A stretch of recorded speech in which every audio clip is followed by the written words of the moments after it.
Pertanyaan tadi kalau saya ulang catatan saya, jadi ijma ulama itu wajib diketahui oleh hakim sama ahli ijtihad, Pak ya. Ya, Kemudian terus eh, kalau kayak kami-kami ini yang awam itu nggak perlu ya. Jadi enggak doang. nah tadi menyalahi ijma itu bisa dikatakan kafir atau bisa dihukumi kafir gitu Pak ya? Ya kan tadi saya terangkan bahwasanya ijma kan ada dua, Mas. Ijma yang soreh, yang jelas terjadi ijma. Ada yang kedua namanya ijma sukuti. Ijma di mana yang berpendapat itu sebagian ulama, yang lain diam saja, tidak komentar, tidak ngomong apa-apa. Kalau ijma'nya soreh, maka jelas itu kita mengingkari, maka hukumnya ya bisa menjadi kafir. Tapi kalau ijma'nya cuma ijma' sukuti, tidak, Mas. Paham ya? Oke. Contoh gini lah. Contoh para ulama sepakat bahwasanya sholat yang wajib bagi umat Islam tuh sehari 5 kali. Itu ijma' kan para ulama dimanapun zamannya Kanjeng Nabi sampai sekarang. Kok ada yang berpendapat nggak semacam itu? Ya berarti dia sudah menentang ijma'. Nah, bisa menjadi kafir hukumnya. Paham ya? Nah, tadi sudah saya terangkan kemungkinan ijma' yang disepakati itu bisa terjadi pada zamannya sampai Umar bin Khattab. Kenapa kok gitu? Karena pada zaman Umar bin Khattab, para sahabat-sahabat yang ahli ilmu itu berkumpul di Madinah di majelis permusyaratannya Umar bin Khattab. Tapi setelah Umar meninggal pada zamannya Utsman, di pertengahan kekhalifahannya, dia membebaskan para sahabat untuk bepergian ke kota-kota. Akhirnya para sahabat kan pencar-pencar.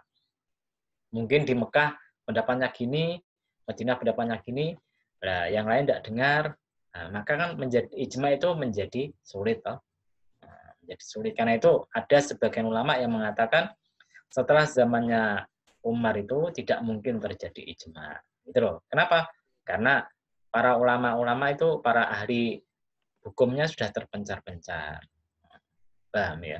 Jadi setelah zamannya Umar agak susah gitu Pak, karena udah terpencar-pencar. Hmm. Oke. Ya, gitu loh. Contoh lagi nih, kenapa kok kita tidak menghukumi Ibnu Taimiyah sebagai kafir? Kenapa kok? Padahal dia sudah menentang kebanyakan pendapat-pendapat yang sudah hampir disepakati para ulama semacam ziarah kubur, tawasul dan lain sebagainya. Karena apa? Karena dalil ijma yang kita miliki itu tidak soreh, paham ya? Tidak jelas. Nah, contohnya apa? Contohnya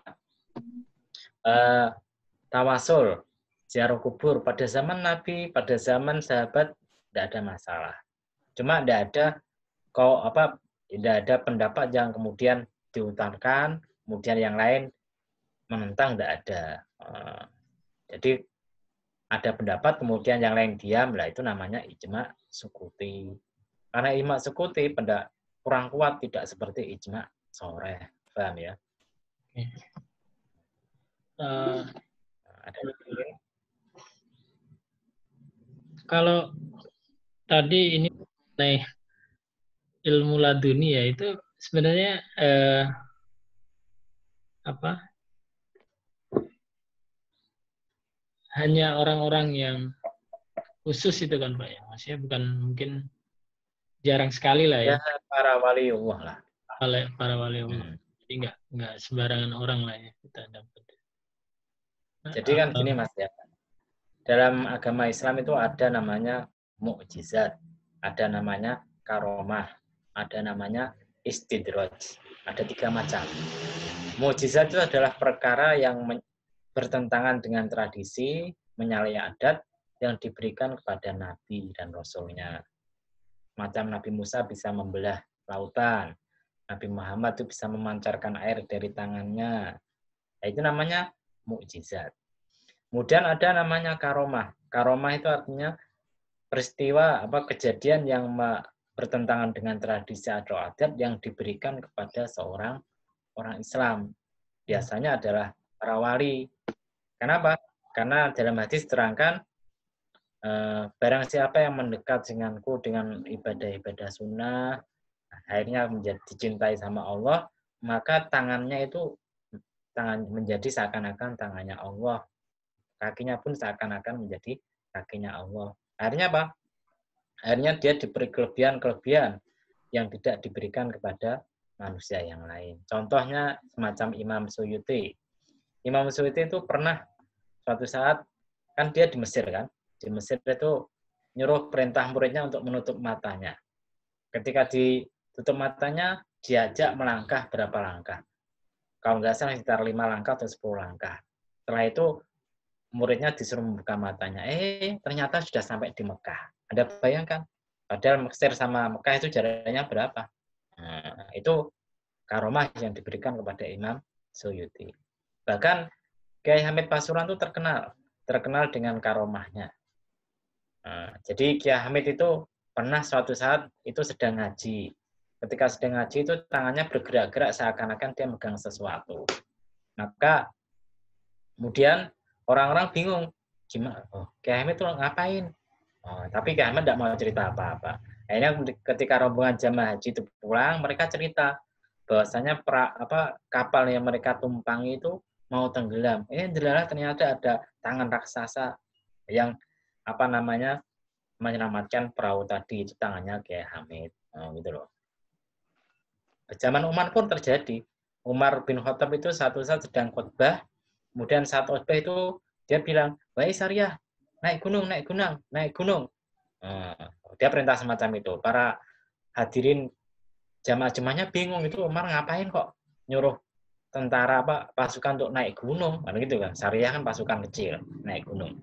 Maka kemudian ketika para tentaranya itu pulang, mereka cerita, mereka saat itu sedang terdesak, bingung menghadapi musuh, tiba-tiba mendengar suara Umar bin Khattab memerintahkan mereka untuk naik gunung. Akhirnya kemudian mereka menang. Ini karomah yang diberikan Allah kepada para wali. Sahabat pun macam itu. Kemudian ada namanya istijrot. Istijrot itu kelebihan yang diberikan kepada orang kafir. Ada itu. Contohnya kalau zaman sekarang misalkan ada orang yang bisa terbang. Maka istijrot namanya, Mas. Zaman dulu banyak yang bisa terbang para wali gitu loh. Contoh yang kemarin yang terkenal itu pesulap siapa itu? Pesulap yang sering tampil di televisi. Nah, itu namanya istijrot.